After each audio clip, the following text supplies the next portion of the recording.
Hey guys, and DN, spoken label. My friend, Hannah Parry. Straight over to Hannah. She's going to do an extract to us. I'm not going to tell you where it's from. I'll let you tell people, Hannah. Surprise them. Thanks so much. I'm reading from my third book. It's called Breathing for Both of Us. It's an adult thriller. It's a medical thriller. There are trigger warnings, but nothing that I would read in this. Well, there's child illness in this section. And I'm just going to read the first page. So, chapter 1. I wait on the roof with 2 other medics, rocking on the balls of my feet. It's a freezing night, and the cold air blows around me and lifts my hair. London is laid out beneath me in all its colourful, honking glory. I feel alive. My colleagues feel the same, I can tell. Our eyes are too bright, our movements impatient. We try to hide our excitement, but it's pointless. With each other, at least we can be truthful. I turn my head. I can hear the thud of blades, and the air ambulance swoops towards us from over the horizon. The warm wind from the rotors is full of soot. 2 medics jump down and take the stretcher out. Bollocks, is all I can think. She's tiny. The call from Southend Hospital said she was 12, but she looks more like 8. A little sparrow, covered by blankets and tubes. I can just make out a tuft of blonde hair. She's alone. No room for parents in the helicopter. Not that she'd know they were there anyway. The doctor hands over to me as we run her down to intensive care. 12 years. Sylvie Wren. Meningococcal septicemia. Heart rate 160. Blood pressure 80/40. Temperature 40.5. We can't get it down. Plasma, packed cells, albumin given via central lines. The medic takes a deep breath. His face is white. I couldn't get the lines in initially. He gulps as if in confession. I grab and squeeze his forearm, try to convey to him that it's all right, but my mind is already on the child in front of me. It's okay, it's okay. She's very, very sick. You've done well to get her here. If she's got a chance, I'm glad she's come to you, Dr. Parker. He nods at me, too tired to say any more now he's handed over his charge. My team are waiting in a room in intensive care, gloved, robed, booted and masked.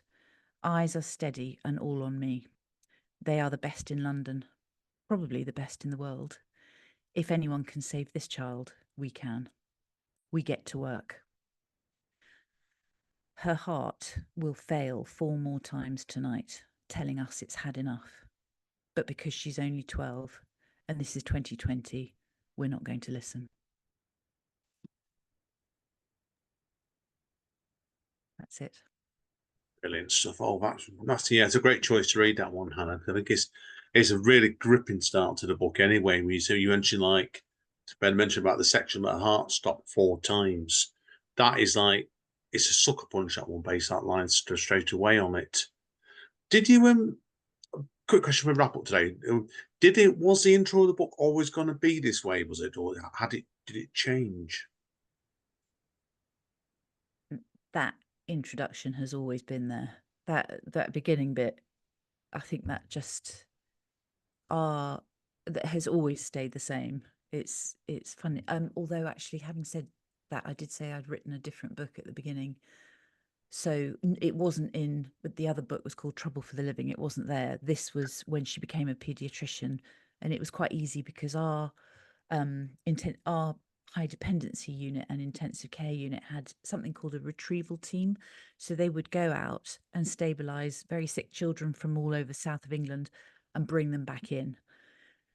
And you would know how sick the child was according to how many times their heart had stopped on the way in, so it was real emergency stuff. And a lot of the time they would just be desperately trying to get them back to our intensive care unit where everybody was ready to go. And this is what their area of expertise was looking after these very, very sick Sorry. children. Sorry. Someone clicked in the background then. Yeah, no, excellent stuff. No. Yeah, it completely does. It gives that the earthiness. I think that's very, very important with this book. So no, Tremendous stuff indeed. So, thank you today for Hannah. Like I said before, it's been a fantastic podcast.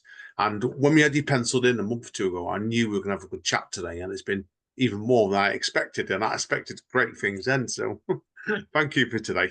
Keep in touch. Really Now, let me know when your next child book's out next year. So I like to give it about a year's gap if possible. And then I'll welcome have you on again to talk about the 2 books. Hopefully you can bring out in the next year or so. Absolutely. Absolutely. Thanks so much, Andy. I will do that. And I'd love to come back. Yeah. But thanks for having me. I've really enjoyed it. Me too. It's been a pleasure. Hang around. I do need a quick word to you off mic, but it's been a pleasure today. Thank you again. Okay. Thanks, Andy. Okay, guys and girls. Yeah, that's it today for another episode of Spoken Label. Been a great one today. It's a really great one.